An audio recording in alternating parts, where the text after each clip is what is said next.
Welcome back बच्चों। ठीक है, इस वीडियो लेक्चर में हम लोग 11.1 के बारे में बात करेंगे। वहां पे हम लोगों ने 1 2 3 कंप्लीट कर लिया था, 4 5 बाकी वो कंप्लीट कर लेगा। ठीक है, उसके बाद हम लोग देखते हैं लाइन के बारे में कि लाइन का इक्वेशन क्या होता है। ठीक है, तो वहां पे पोस्ट दबाते हैं, यहाँ पे स्टार्ट करते हैं। ठीक है, कि भाई क्या सीखना है, क्या सीखना है, लाइन का इक्वेशन निकालना सीखना है, वेक्टर फॉर्म और कार्टेशियन फॉर्म। ठीक है, लेकिन उससे पहले ये दोनों क्वेश्चन हमें सॉल्व करने होंगे जो हमारे एक्सरसाइज के। ठीक है, चलो, तो मैंने दोनों क्वेश्चन साथ में लिख लिए क्योंकि भाई क्या है ना, जगह छोड़ना में कभी ऐसा हो जाता है कि जगह बच जाती है या कभी कम पड़ जाती है। ठीक है, चलो, पहला क्वेश्चन क्या बोल रहा है, show that the point this and these are collinear। ये तीनों तीन पॉइंट आपको क्या बताना है, कोलिनियर। अब तीन पॉइंट को कोलिनियर दिखाने के लिए कंडीशन हम लोगों ने लास्ट वीडियो लेक्चर में डिस्कशन किया था। क्या किया था कि वो तीनों तीन पॉइंट के बीच में रिस्पेक्टिवली पास होती लाइन देख लो, ये इन दोनों से पास होती लाइन देख लो और उनके क्या निकाल लो, डायरेक्शन रेशियो निकाल लो। डायरेक्शन रेशियो आपके प्रोपोर्शनल में आ जाएंगे तो हम क्या बोल सकते हैं, पैराबोल सकती है line, right.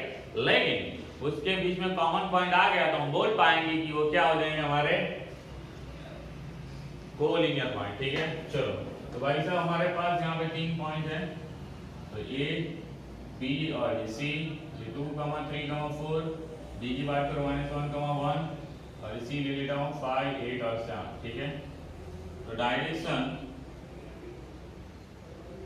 Ratio of A B line, तो क्या आ जाएंगे, फॉर्मूला आपको पता ही है, एक बार लिख लेता हूँ फिर से, x2 - x1 y2 - y1 and z2 - z1, क्योंकि जब भी दो पॉइंट में से पास होते हैं लाइन का डायरेक्शन रेशियो निकालना तो इसी तरह से निकाल रहे हैं। ठीक है, चलो, तो क्या आ जाएगा -1 - 1 -1 - 2 -2 - 3 -5 1 - 4 -3। ठीक है, दैट्स इट। अब वही direction ratio of line BC का निकाल दो, तो क्या आ जाएंगे, A1 B1 and C1, ये A2 क्या होगा 5 -1 मतलब +6। ठीक है, B2 की बात करो तो 8 -+2 मतलब 10 हो जाएगा। इसकी बात करो तो C2 6 हो जाएगा। ठीक है, तो यहाँ पे देख सकते हैं A1/A2 B1/B2 और C1/C2 निकाले तो क्या आ जाएगा हमारे पास, क्या आ जाएंगे, ये आना चाहिए। ठीक है ना, A1/A2 निकाल लेते हैं। चलो, तो A1/A2 निकाला तो कितना आ रहा है -1/2, B1/B2 निकाला वो भी -1/2, C1/C2 निकाल रहा हूँ वो भी कितना आ रहा है -1/2। ठीक है, तो यहाँ पे A1/A2 B1/B2 C1/C2 इक्वल क्या आ रहा है -1/2, और आपको पता है यहाँ पे कॉमन पॉइंट कौन है, B है, मतलब यहाँ पे AB/BC इक्वल -1/2 हो जाएगा। तो आप बोल सकते हो यहाँ पे ये कॉमन पॉइंट हमारे पास क्या है, B है। So A-B-C, so ABC are collinear. ठीक है, आई होप बच्चों ये टॉपिक आपको समझ में आया होगा। ठीक है, बहुत ही आसान है, ऑलरेडी क्वेश्चन किया हुआ। ठीक है, अब चलते हैं नेक्स्ट क्वेश्चन पे। Find the direction cosine of a side of a triangle whose vertices are this and this। अच्छा, हमें क्या निकालना है, डायरेक्शन रेशियो नहीं निकालना, डायरेक्शन कोसाइन निकालना है। किनके, कि भाई ट्रायंगल ये तीनों तीन वर्टाइसेस है तो साइड के निकालना है।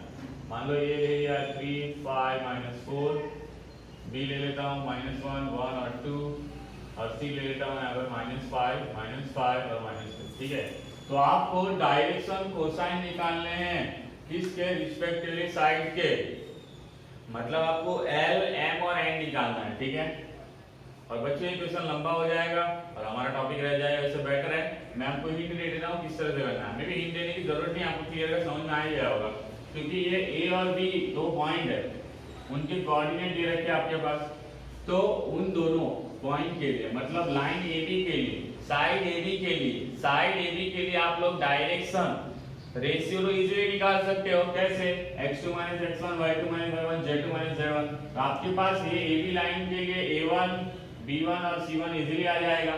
क्या आ गया, डायरेक्शन रेशियो। लेकिन आपको क्या निकालना है, डायरेक्शन कोसाइन, मतलब आपको L1 M1 और N1 निकालना है, किसके लिए, AB के लिए। तो उसके लिए फॉर्मूला क्या यूज करोगे, +or -A1/√A1² B1² and C1²। ठीक है, वैसे ही m2 के m1 के लिए और n1 के लिए लगा के आप लोग यहाँ पे AB के डायरेक्शन कोसाइन निकाल सकते हो, यस चलो। वैसे ही BC के लिए आप A2, D2 और C2 डायरेक्शन रेशियो निकाल सकते हो, x2 x1 y2 x2 x1 y2 z2 z1 करके, ठीक है। उसके बाद फिर से उसमें L2, M2 और N2 निकाल सकते हो, ठीक है। तो वो BC लाइन के लिए आ जाएंगे हमारे पास। वैसे ही AC लाइन के लिए आप लोग A3, B3 और C3 निकाल सकते हो और रिस्पेक्टिवली हमारे पास क्या आ जाएगा, उसमें डायरेक्शन कोसाइन आ जाएंगे L3, M3 और N3, ठीक है। आई होप बच्चों ये क्वेश्चन आपको समझ में आया होगा, ठीक है। और यहाँ पे करूँगा तो बहुत लंबा हो जाएगा, छोटी छोटी कैलकुलेशन है, ठीक है। तो आप उसको कर लेना होमवर्क में, ठीक है। अब चलते हैं बहुत important topic equation of line पे, ठीक है।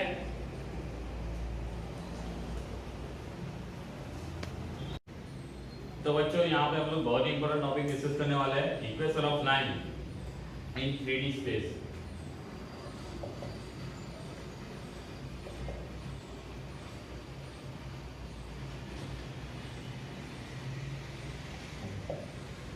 तो बच्चों हम लोगों ने वहां पे मतलब कहाँ पे, क्लास 11 में हम लोगों ने इक्वेशन ऑफ लाइन पढ़ रखा था, याद हो तो, आपको याद हो तो ax + by + c = 0, ठीक है, याद आ रहा है कुछ, ठीक है। तो हम लोगों ने वहां पे लाइन के बहुत सारे डिफरेंट फॉर्म देखे थे। पहला तो ऐसा था कि भाई स्लोप इंटरसेप्ट फॉर्म था, ऐसा स्लोप इंटरसेप्ट फॉर्म, याद आ रहा है कुछ, जिसमें आपको स्लोप दे रखा होता था और क्या दे रखा था भाई, कोई पॉइंट दे रखा था, उनमें से पास वाली लाइन का आपको इक्वेशन निकालना था, ठीक है। दूसरा कुछ ऐसा देखा था हम लोगों ने कि लाइन पासिंग फ्रॉम 2 पॉइंट,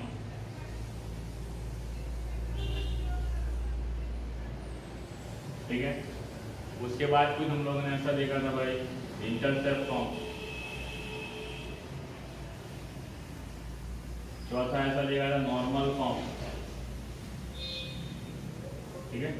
तो वहां पे हम लोगों ने लाइन के डिफरेंट टाइप के फॉर्म देखे थे, ठीक है, याद आ रहा है कुछ। यहाँ पे हम लोग क्या सीखने वाले उसकी बात करने वाले, ठीक है। तो वहां पे हमारे पास स्लोप इंटरसेप्ट फॉर्म था, मतलब लाइन का कोई स्लोप दे रखा था, कोई पॉइंट दे रखा था, उसका इक्वेशन निकालना था। दूसरा केस ऐसा था कि भाई आपके पास दो पॉइंट में से पास टर्म लाइन का इक्वेशन निकालिए। तीसरा ऐसा था कि x एक्सिस y एक्सिस और z एक्सिस को इंटरसेप्ट करके तब आप निकाले और नॉर्मल फॉर्म निकाले, ठीक है। तो ये सारी चीजें हम लोगों ने कहाँ सीखी थी बच्चों, 2D में सीखी, कहाँ सीखी थी, 2D में। लेकिन यहाँ पे हम लोग कहाँ सीख रहे हैं, 3D स्पेस में सीखने वाले, कहाँ सीखने वाले, स्पेस में, ठीक है। तो बच्चों वहां पे हम लोगों ने इंटरसेप्ट फॉर्म देखा, तो यहाँ पे इंटरसेप्ट फॉर्म हम लोग देख पाएंगे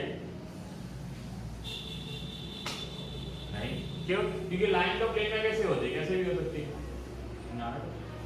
तो उसका एग्जैक्टली तीनों दिन एक्सिस को इंटरसेप्ट नहीं कर पाएगी, कि भाई दो एक्सिस को इंटरसेप्ट कर लिया लेकिन तीसरे एक्सिस के साथ इंटरसेप्ट नहीं कर पाएगी, समझ में आ रहा है कुछ। तो मतलब वहाँ पे इंटरसेप्ट फॉर्म नहीं लिख पाएंगे, नॉर्मल फॉर्म की बात मत करो, नॉर्मल फॉर्म ही नहीं लिख पाएंगे। तो हम देखने क्या वाले हैं, तो हम यहाँ पे क्या देखने वाले हैं मैं आपको बता देता हूँ, और वहां पे और यहाँ पे डिफरेंस क्या है उसकी बात करने वाला हूँ। इक्वेशन ऑफ लाइन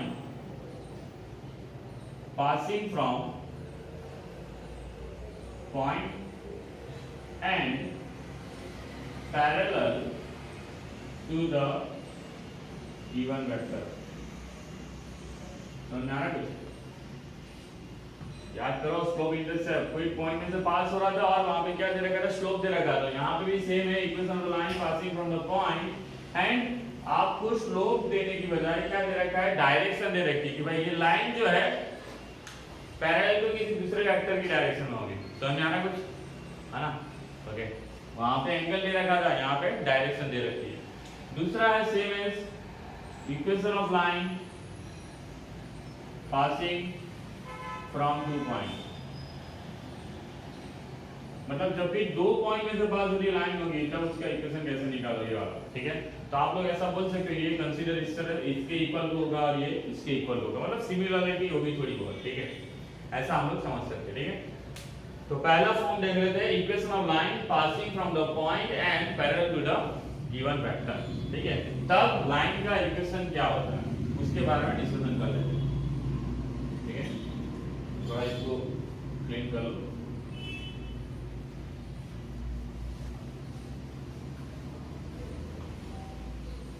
क्या बच्चों, पहला टॉपिक है हमारा equation of line passing from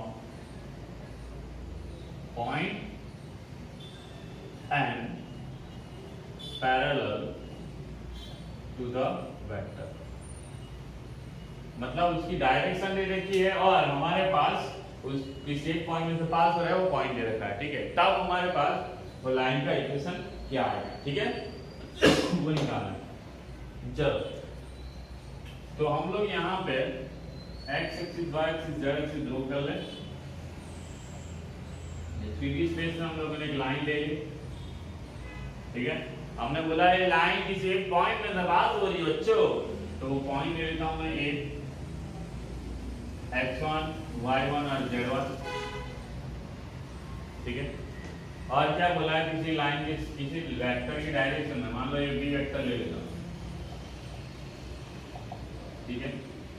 ये वेक्टर के कोऑर्डिनेट क्या ले लूँ, ai, bj एंड cj, ठीक है। abc क्या हो जाएंगे, उसके डायरेक्शन रेशियो हो जाएंगे। मतलब आपको abc जो है वो डायरेक्शन देगा लाइन के, ठीक है, उसी डायरेक्शन में, इसलिए मैंने बता दिया। Okay fine. तो भाई साहब यहाँ पे a पॉइंट ले लिया, x1, y1, z1, b vector ले लिया मैंने, a, i, b, j और c के। अब यहाँ पे हमें क्या निकालना है, इक्वेशन ऑफ लाइन, ये लाइन का इक्वेशन निकालना, ठीक है बच्चों। इक्वेशन ऑफ लाइन क्या होता है, थोड़ा वो क्लियर कर लूं। तो याद करो ax plus by plus c equal to 0, इसको हम लोग इक्वेशन ऑफ लाइन बोलते हैं, राइट। लेकिन थियोरिकली इसका मीनिंग की बात करें तो लाइन पे जितने भी पॉइंट आए हैं, वो 2D में था, ये 3D में है बच्चों। तो लाइन पे जितने भी पॉइंट आए हैं, वो पॉइंट के कोऑर्डिनेट x कोऑर्डिनेट और y कोऑर्डिनेट और z कोऑर्डिनेट उस इक्वेशन को सेटिस्फाई करने चाहिए। तो उस इक्वेशन को हम क्या बोलते हैं, इक्वेशन ऑफ लाइन। समझ में आ रहा है कुछ, ठीक है, that is equation of line. तो बच्चों यहाँ पे मैं ऐसा एक दूसरा पॉइंट ले लूं P, जो क्या है, उसके जनरल पॉइंट है x, y, z। क्या डिनोट कर रहा है वो, x, y, z। में भी आगे भी हो, पीछे भी, कहीं भी हो सकता है, ठीक है। ओके, अब यहाँ पे मैं कुछ काम करूं और इसके इक्वेशन निकालने की ट्राई करता हूँ, ठीक है। तो हमने जो पढ़ा है अभी तक, पॉइंट है तो पॉइंट के पोजीशन वेक्टर हम लोग ड्रॉ कर सकते हैं। ड्रॉ कर लेता हूँ, ये हमारे पास आ गया OP, सॉरी OA, ये मान लो हमारे पास आ गया OP, और यहाँ पे हमारे पास बन रहा है AP।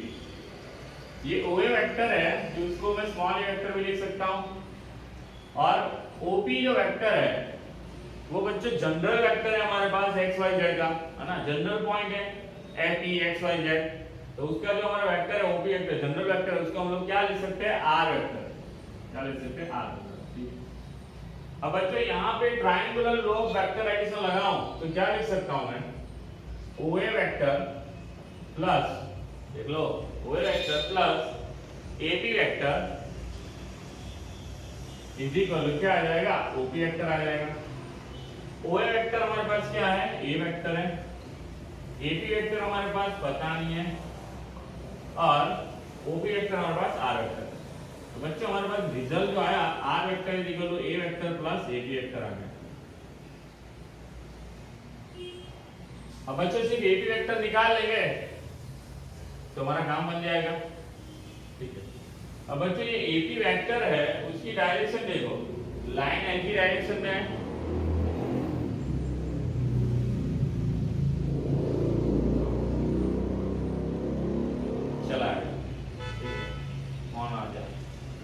AP वेक्टर जो है वो लाइन L की डायरेक्शन में है, इसी डायरेक्शन में, लाइन L की डायरेक्शन में, और ये लाइन L किसकी डायरेक्शन में, B वेक्टर की डायरेक्शन में। तो क्या मैं AP वेक्टर और B वेक्टर की बात करूं तो AP वेक्टर और B वेक्टर पैरेलल वेक्टर हो जाएंगे, ठीक है। AP वेक्टर और B वेक्टर पैरेलल वेक्टर हो जाएंगे, राइट, डायरेक्शन सेम आ रही है इसलिए, ठीक है। लेकिन उसके सिर्फ मैग्नीट्यूड में चेंज होगा, तो मैं क्या लिख सकता हूँ, AP vector is equal to lambda time of B vector लिख सकता हूँ, सिर्फ मैग्नीट्यूड में फर्क होगा, डायरेक्शन तो सेम है, ठीक है। तो यहाँ पे मैं अब वो वैल्यू रख दूं कि A vector plus lambda time of B vector, ये जो इक्वेशन आया बच्चों r vector is equal to a vector plus lambda time of b vector, उसको हम क्या बोलेंगे? इक्वेशन ऑफ लाइन, और उसको क्या बोलेंगे? वेक्टर फॉर्म बोलेंगे। कौन सा फॉर्म बोलेंगे? Vector form. यही हमारा इक्वेशन आ गया, ठीक है, जिसमें हमारे पास r वेक्टर क्या है? जनरल वेक्टर है। a वेक्टर क्या है हमारे पास? जो पॉइंट में से पास हो रहा है लाइन, उस पॉइंट का पोजीशन वेक्टर है। b वेक्टर क्या है हमारे पास? वेक्टर की डायरेक्शन है, मतलब लाइन जिस वेक्टर को पैरेलल है, मतलब लाइन जो हमारे जिस वेक्टर की डायरेक्शन में वो वेक्टर है b वेक्टर। मतलब हम लोग ऐसा बोल सकते हैं ये b vector direction of line है। समझ में आ रहा है कुछ? डायरेक्शन ऑफ लाइन, क्योंकि उसी की डायरेक्शन में हमारा पास लाइन है। समझ में आ रहा है? b वेक्टर की डायरेक्शन में हमारे पास क्या है? लाइन है, ठीक है। तो a वेक्टर हमारे पास जिसमें से पास होता है उसका पोजीशन वेक्टर आ गया। b वेक्टर हमारे पास बोल सकते हैं लाइन का डायरेक्शन वेक्टर है, और r वेक्टर हमारे पास जनरल वेक्टर है। तो बच्चों ये जो वेक्टर फॉर्म, ये जो फॉर्म आया इसको हम क्या बोलते हैं? वेक्टर फॉर्म बोलते हैं। क्या बोलते हैं बच्चों? वेक्टर फॉर्म, ठीक है। अब बच्चों इसका मैं कार्टेशियन फॉर्म निकाल रहा हूं, ठीक है। अब बच्चों r वेक्टर है वो तो हमें पता ही है, तो उसको कंपोनेंट फॉर्म में लिखूंगा तो क्या आ जाएगा? xi कैप yj कैप और zk कैप। हाँ, ये तो 0 0 है, माइनस करके देख लो आप, वो भी वेक्टर निकाल सकते हैं इजीली। a वेक्टर भी आपके पास है x1i cap y1j cap and z1k cap. वैसे ही b वेक्टर हमारे पास है ai cap bj cap and ck cap. तो तीनों दिन की वैल्यू यहाँ रख देता हूँ और सिंपलीफाई करने की ट्राई करता हूँ। तो xi yj एंड zk, यहाँ पे a vector plus lambda time b vector है, x1i y1j and z1k plus lambda time ai bj and ck। Multiply कर लो लैम्डा के साथ और ऐड कर लो, xi yj zk cap, x1 plus lambda a i cap, y1 plus lambda b j cap, z1 plus lambda c k cap. अब i और j और k वाले को कंपेयर कर लो, तो मैं क्या निकाल सकता हूँ? x equal to x1 plus lambda a, y equal y1 plus lambda b and z equal z1 plus lambda c, ठीक है। अब बच्चों यहाँ पे इसको इस तरफ ले जाऊं तो क्या आ जाएगा? x minus x1 equal to lambda है, y minus y1 equal to lambda b and z minus z1 equal to lambda c। अब सभी में लैम्डा है तो लैम्डा को सब्जेक्ट बना लो, तो पहले इक्वेशन में क्या आ जाएगा? Lambda is equal to x minus x1 upon a। दूसरा में क्या आ जाएगा? Lambda is equal to y minus y1 upon b and z। तीसरे में क्या आ जाएगा? Lambda is equal to z minus z1 upon c। तो अब तीनों दिन को कंबाइन कर लूं तो मैं क्या लिख सकता हूं? x minus x1 upon a, y minus y1 upon b is equal to z minus z1 upon c। तो बच्चों ये जो फॉर्म आया उसको हम क्या बोलेंगे? कार्टेशियन फॉर्म, ठीक है। क्या बोलेंगे भाई? Cartesian form. x1 y1 z1 क्या है? जो पॉइंट में से पास होता है वो a b c क्या हमारे पास? जिस वेक्टर को पैरेलल है लाइन हमारे, उस वेक्टर की डायरेक्शन रेशियो है हमारा, ठीक है। ओके, आई होप बच्चों कि यहाँ पे आपको ये वेक्टर फॉर्म और कार्टेशियन फॉर्म समझ में आ रहा है, ठीक है। लेकिन बच्चों आपको सिर्फ याद क्या रखना है? Vector form. क्यों? क्योंकि वेक्टर फॉर्म आपको याद होगा तो आप लोग इजीली कार्टेशियन फॉर्म निकालोगे, ठीक है। बच्चों यहाँ पे मैंने फॉर्मूला का ये प्रूफ आपको डिटेल में क्यों सिखाया? क्योंकि हमारे पास फॉर्मूला का बर्डन आने वाला है, बहुत सारे फॉर्मूला आने वाले हैं। कभी कभार ऐसा होता है कि हम लोग फॉर्मूला भूल जाए, क्या लगाना होता है क्या होता है हम लोग भूल जाए, लेकिन प्रूफ आपको याद होगा तो एग्जाम में आप लोग उसका प्रूफ का यूज करके फॉर्मूला खुद डिराइव कर सकते हो, ठीक है। तो इसीलिए मैंने ये दिखाया हुआ, ठीक है। हर बार हम लोग वेक्टर फॉर्म याद रखेंगे, वेक्टर फॉर्म से हम लोग ये कार्टेशियन फॉर्म निकाल लेंगे, दैट्स इट। आप देख सकते हो मैं तो सोचता हूँ ए वेक्टर को इस तरफ लेके आ जाऊँ तो r vector minus a vector हो जाएगा और बी वेक्टर को नीचे ले जाऊँ, समझ में आ रहा है कुछ? ठीक है। और सीधा सीधा आर वेक्टर और ए वेक्टर में से माइनस करना ना आपको, तो क्या कर लूंगा? x minus x1 y minus y1 z minus z1 divide by a divide by b divide by c, that's it. वो आ गया हमारा कार्टेशियन, ठीक है। लेकिन एक्चुअली में कैलकुलेशन किस तरह से होती है? इस तरह से, ओके। आई होप बच्चों कि यहाँ पे ये टॉपिक में आपको समझ में आ गया होगा। कौन सा टॉपिक लिखा हमने? Equation of line passing from the point and parallel to the vector, क्या? पैरेलल टू द वेक्टर, ठीक है। आई होप बच्चों यहाँ पे कोई भी शेयरिंग नहीं होगी, मे भी होगी तो प्लीज मुझे मैसेज कर लीजिए, है ना, और व्हाट्सअप कर लीजिए डाउट हो, ठीक है, हम उसका सॉल्यूशन कर देंगे, ठीक है बच्चों। यहाँ पे इस वीडियो लेक्चर को यहीं पे एंड करता हूँ। आगे वाला जो टॉपिक है दूसरा कि जो equation of line passing through 2 point, वो थोड़ा लंबा हो जाएगा, इस बेटर कि हम लोग दूसरे वीडियो में उसको कवर कर लें और उसके बेस पे क्वेश्चन जो है हम लोग दूसरे वीडियो लेक्चर में देख लेंगे, ठीक है। तो मिलते हैं नेक्स्ट वीडियो लेक्चर में। Thank you very much.